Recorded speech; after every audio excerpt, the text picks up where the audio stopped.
And people, we are almost through this thing called the Man of Steel, called Superman, called the most recognized symbol in comic book movies history, people.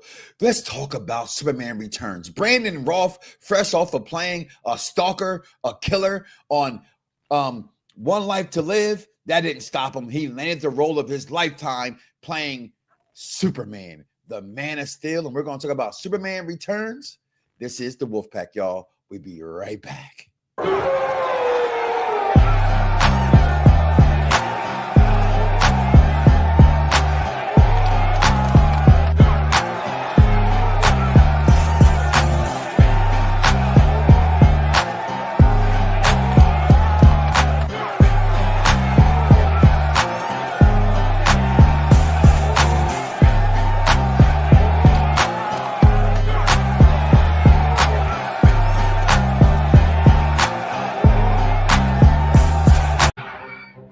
That the world doesn't need a savior, but every day I hear people crying for one.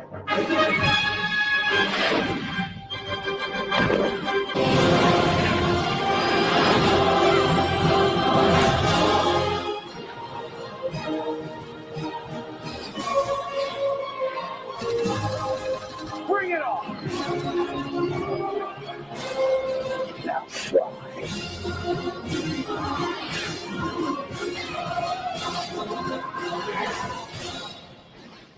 Come on, let me hear you say it just once. You're insane. No!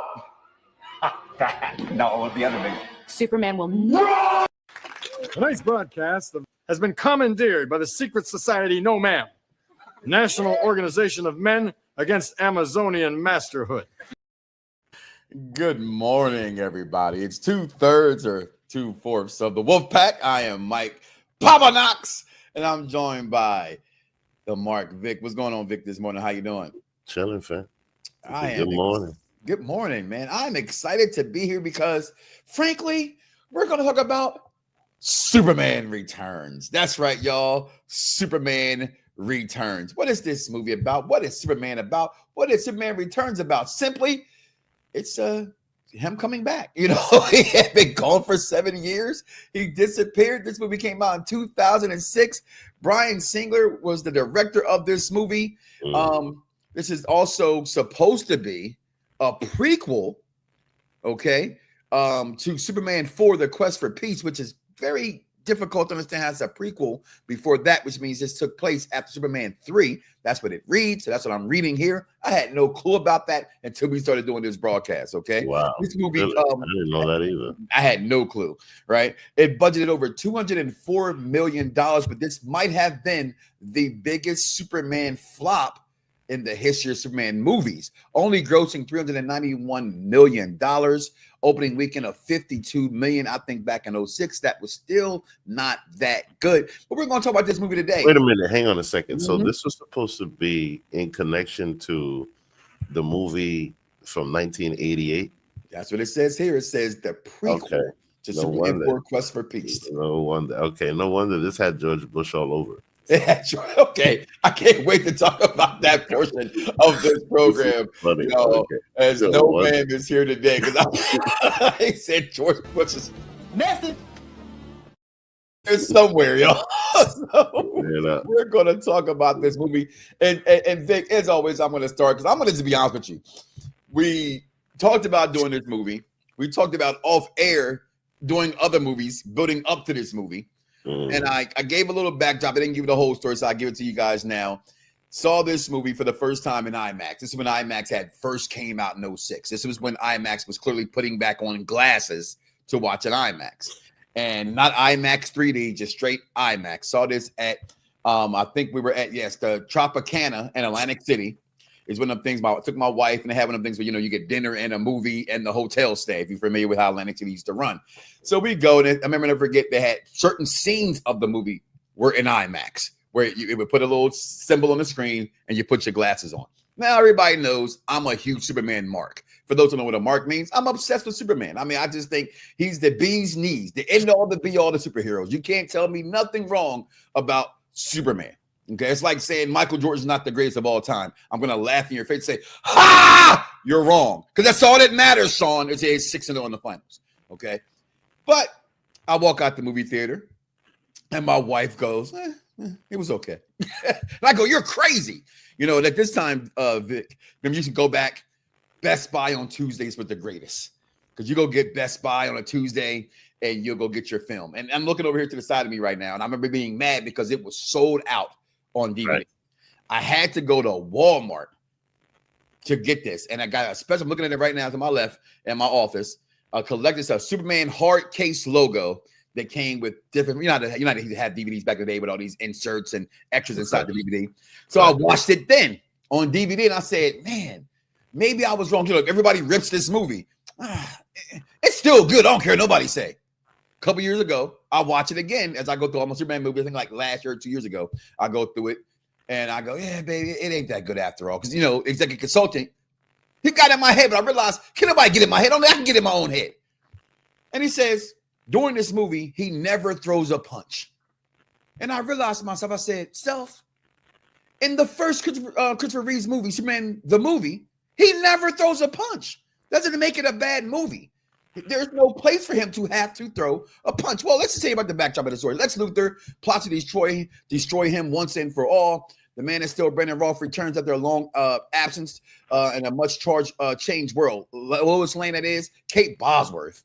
Boy, she has Nassau, okay, has moved on in her life and has a society learned how they can, if you will, so to speak, survive without him having her last article be. And now think about it, it does make sense because you go back that line right here. I'm going to say, question piece. She says, "The night I was with Superman." That's in that movie. She says that here. That was her famous piece. The night she was with Superman, and that goes to get us here. So they're all kind of in your windows at this point, but he makes a triumphant return to Earth after trying to find some remnants of Krypton. And this is what we find ourselves with Lex Luthor automatically being good. I know it's not good to speak about Kevin Spacey today because he's kind of a perv. Okay. But the talent is the talent. Kevin Spacey, y'all know he was Kevin Sozak from Usual Suspects. He's a wonderful actor, despite being a scumbag. Okay. But scumbag or not, Message. he is Lex Luthor in this film. And honestly, I'm going to say this right here and right now. I enjoyed it. I just watched it again last night. You know, I love watching a movie before we do a review. Okay. And I've said it time and time again that this scene is one of the greatest scenes to me in comic book movie history to this day. Okay. Not the piano scene, but him catching this plane, the ripples effects of the plane as he holds it down. He made everything seem so effortlessly. When he threw the Krypton rock into the orbit, when he grabs his plane, the bullets flying and trying to hit him in the face and in the eye and stuff, and they're bouncing off. He just made Superman feel so effortlessly. And when I see this film, Vic, all I got was a remnants of Christopher Reeve's Superman. That's clearly what they were going for. That's clearly the vibes here in this movie. They try the dopey, him being so gullible and gee golly and saying things like that and being unaware. I thought Jimmy Olsen played a good role in this movie as well. I really highly enjoyed this movie, Vic. Your take? Well, I really enjoyed Kevin Spacey as. There it is. Okay. You found something you like. I really did. Like, no, you know what? Here's the thing. Like, I haven't seen him since House of Cards, and he was really good in House of Cards. Like, that show was really, really good. And you know, this character, this Lex, I completely forgot about. Right? Because I feel like I think I might have skipped this movie. Okay, most people did. Because the thing is that, like, for Superman to be a baby daddy and, like, you know, just glorify that whole thing, like, that was just crazy to me. You know, I really felt bad for the stepdaddy this whole time. You know, that really don't know he's a stepdaddy. You feel me? I can never feel bad for him because James Morrison, which everybody know him now from Sonic, I will never like him because he was Alon in The Notebook. Okay, so when I saw this movie, I couldn't stand him then because he knew that Noah belonged to Allie, but that wasn't technically his fault. But I just hate his face. Go ahead, I'm sorry. I see you. But I mean, you do feel bad for him because the kid's like I did because, like, you know, like you could tell from early on in the movie, that was Superman's kid. Like, yeah. Hell, the kid said it. and the thing is just that like I lost respect for Lois because she just lived this whole life of front, but putting that baby off on somebody else. Did she know that? Yeah, she knew that was wrong. Like, you know what I mean? And it's sad because like they put this in the movie back in 2006, already showing like how popular that kind of thing is. And like just making it like, oh, it's okay. You know what I mean? Yeah, if a man chooses to rock with you and raise somebody else's kid, there's nothing wrong with that. That's different than posing like it is. Yeah, that's where it bothered me. But like, other than that, like I could see how they were trying to evolve the Superman story with something way more modern, a lot more better CGI, better. You know what I mean? They had the music in there a lot, which was nice because you don't really see that in the next one, like.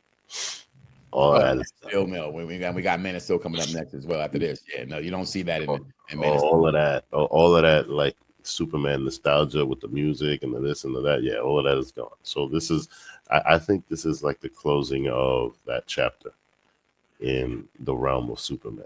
And it made me mad. It didn't have they didn't finish the story.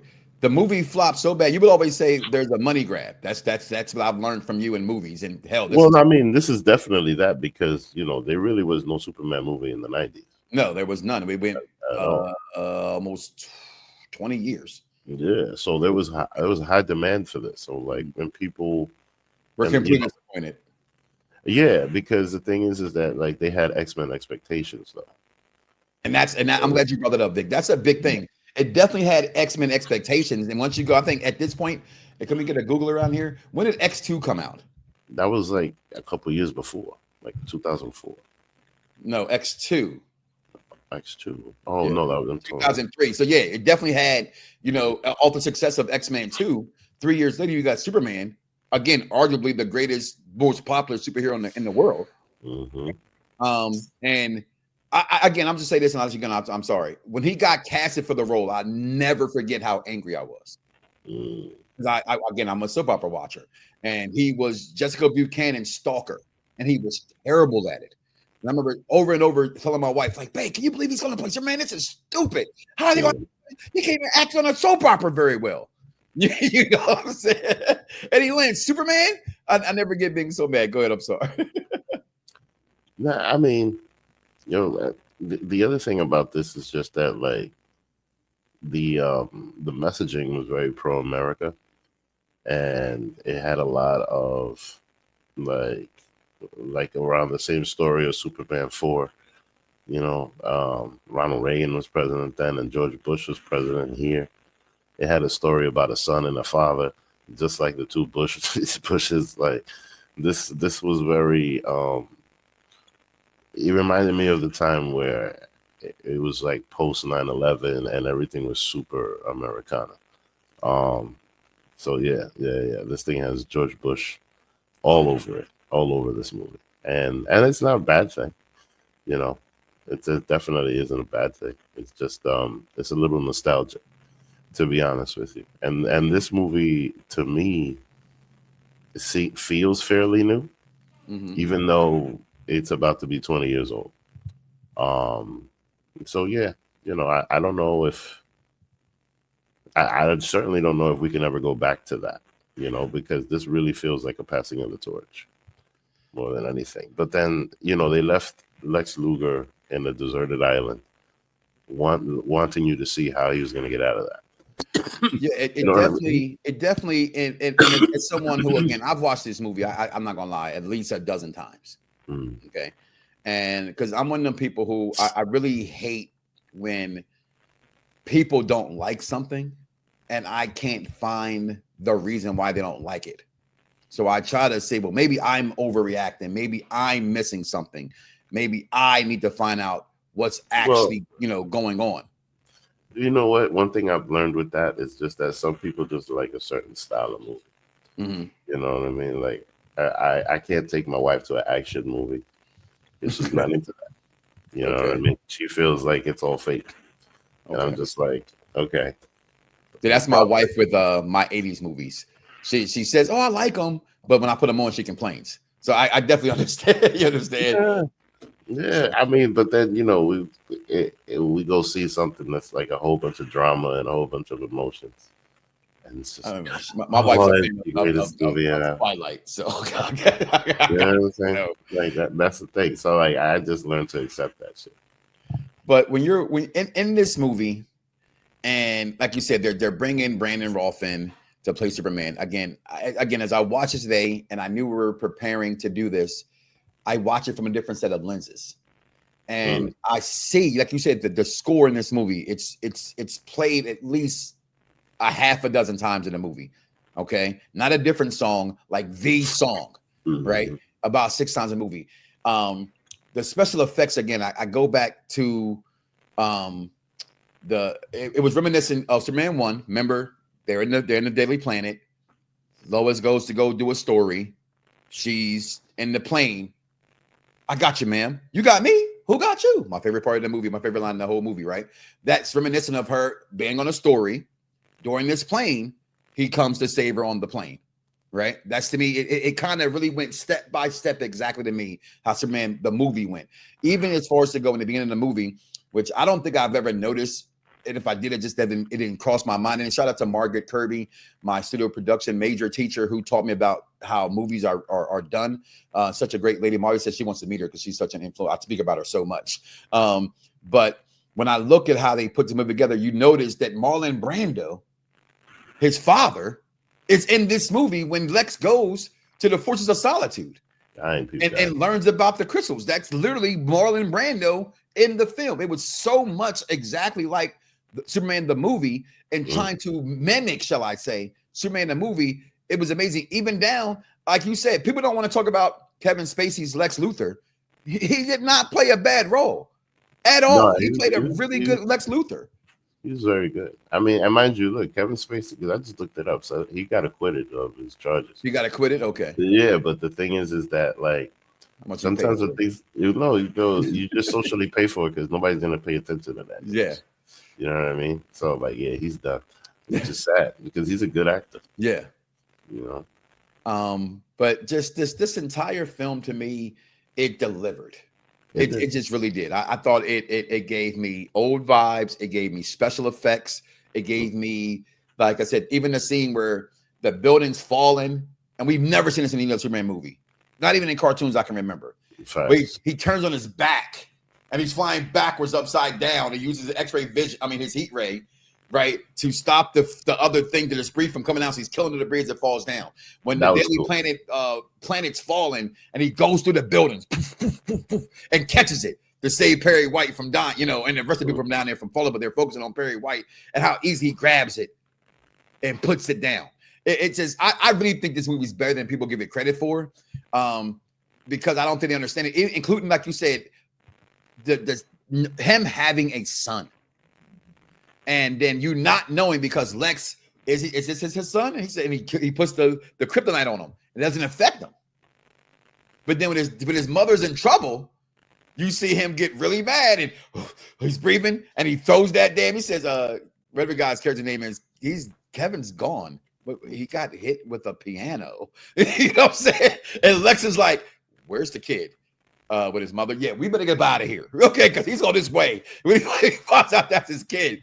My only down part of this movie, Vic, is when he does fall from the earth. When he gets the plot of the movie is that Lex is gonna rebuild more land, destroy America, make everybody in the world come to him, and because he found these crystals to build. Because what did his dad tell him? The one thing that God's not making anymore. Land. What's the most effective way to own property? Land. So I'm going to make my own land and make the world come for me to get more of it. Well, through all of that, through the kryptonite stabbing in the back and them finding him in the water, Superman goes to the sky, gets healed by the sun rays, goes in the water, burns it up, picks it up, throws it in space effortlessly, again, may I add. Okay. But all that kryptonite we all know makes him weak, falls to the earth, and they got to try to heal him. and they couldn't heal him because they couldn't get needles in his arm. And then this is when we find out, we already knew, but she finds out even more that, she already knew then as well. We know she knew. A mother knows who she's pregnant by. Let's not nobody fool you. I don't know who the daddy is. You knew who the daddy was. Thanks. Okay. Them having to have the world, her son come heal him a little bit. I didn't like that part of the movie. And I also didn't like the part of the pack of the movie where not only I don't think Brandon Routh did the greatest job. I got what he was trying to mimic being Christopher Reeves. I thought he was kind of stalkerish.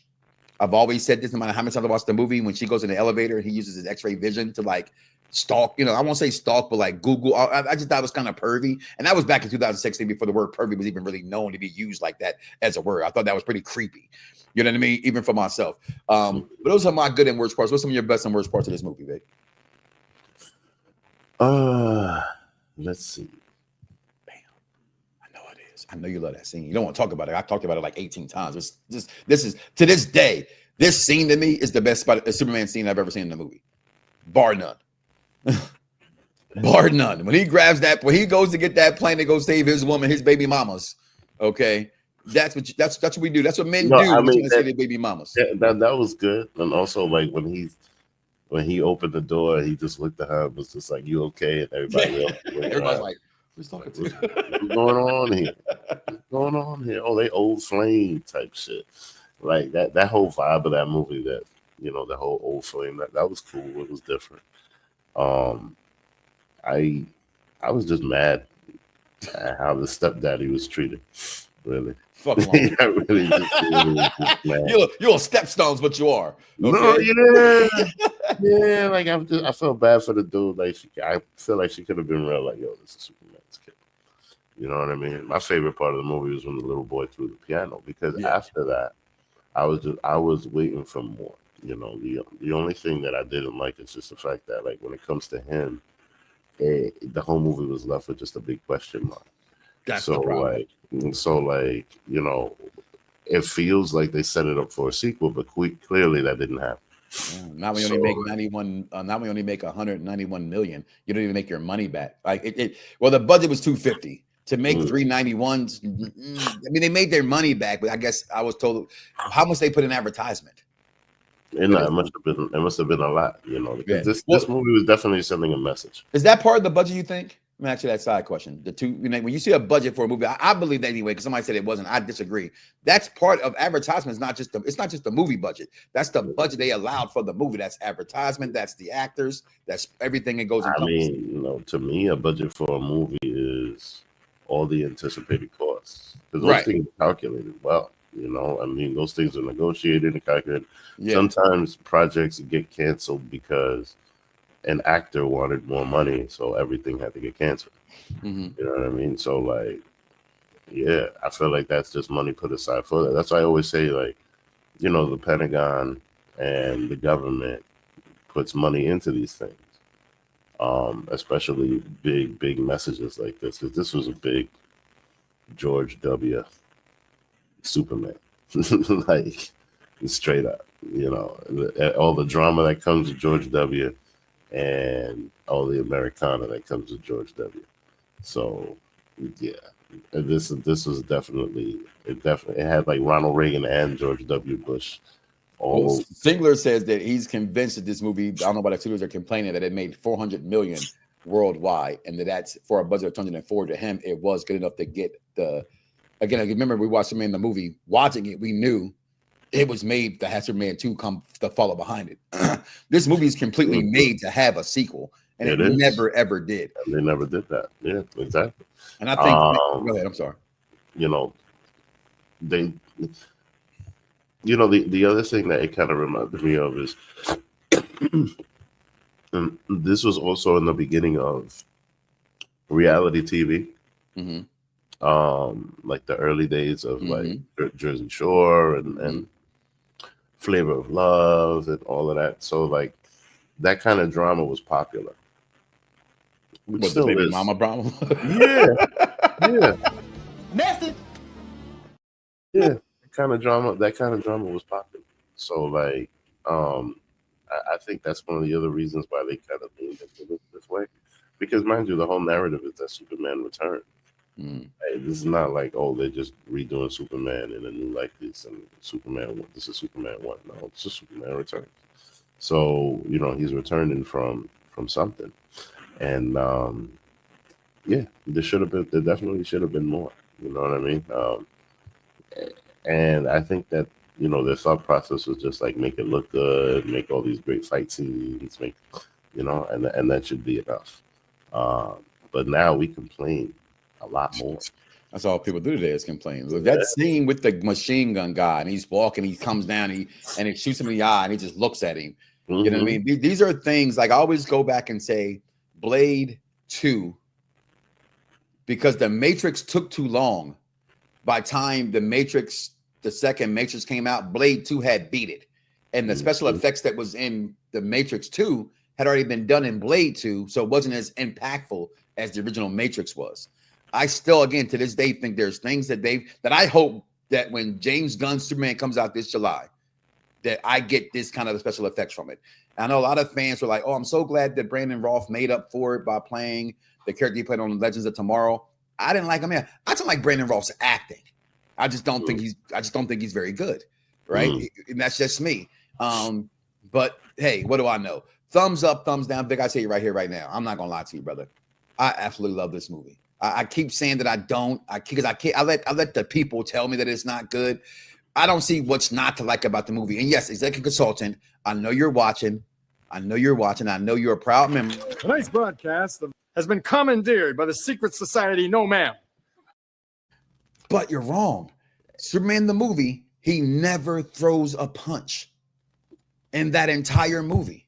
That's crazy. He doesn't have to, though. Who was his villain? His villain was Lex Luthor.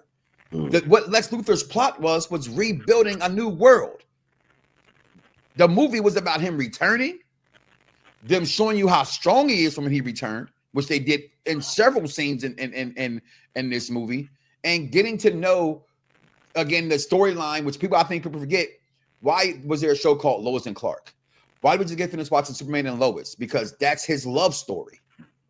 It was him returning to the love of his life and finding out that he has a son. Okay, that was the movie. The movie wasn't about him having a villain to fight like a Lobo or Bizarro or anything of that nature. It was what the movie was intended for, and I personally thought it did a really good job. I'm sorry people did not like this movie. I think you all need to go back and rewatch it with a different set of eyes and stop being so damn critical. Thumbs up for me, Vic. What you got? Well, I mean, I think is really a deviation from the comic books and kind of just like an evolution of Superman, or at least an evolution to the story. And so, and then, like the whole thing with the shooting the gun. Sounds like you have dial-up behind you right now. Yeah, it sounds like dial-up. The whole thing with the shooting with him being shot in the eye and the bullet just falling off. 20 years ago, that popped like crazy. You know what I mean? That kind of CGI was amazing to everybody. And so I think that's where, a level of perspective comes in. Somebody that's like 15 years old is not necessarily going to appreciate that the way that it was appreciated when it first came out. Because anything prior to 2000, we didn't see anything like that on film. So I get that. I get why it's not aging well, but I was thoroughly entertained. I'm not gonna lie, with many parts of it. So you're right. I knew you would give me a thumbs up. It ain't like people say they don't understand it, Vic. I grew up watching The Last American Hero. Okay, you know what I'm talking about, the white man with the curly hair who couldn't fly. Like, come on, people, y'all have no idea what a good movie is. But listen, we'll be back next week to finish up our Superman series, giving you the Man of Steel. Also, starting up next month, we are going into our Blade series, going through all 3 Blade movies. It's a big summertime movie coming up, y'all. What's on your list? Comment below. Let us know your thoughts. And make sure by this time, if you watched this long, I should have said in the first 10 seconds, you should have liked, follow, and subscribe. Links in the bio. We got everything here. The Trail of Destiny's back. They're talking about Invincible. Daredevil's back out. The Husband and Wife Review Show is coming back because Raising Kanan came back this past week. We are here with you guys next Thursday at 7 o'clock. It's going down here on Unpopular Review. Make sure you guys follow, y'all. We are out of here. We see y'all next week, y'all. How they say it, Vic? Fingers. You wrote that the world doesn't need a savior, But every day I hear people crying for one.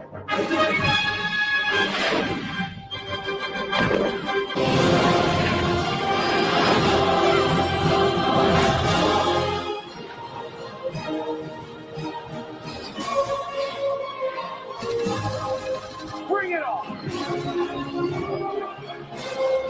Now fly.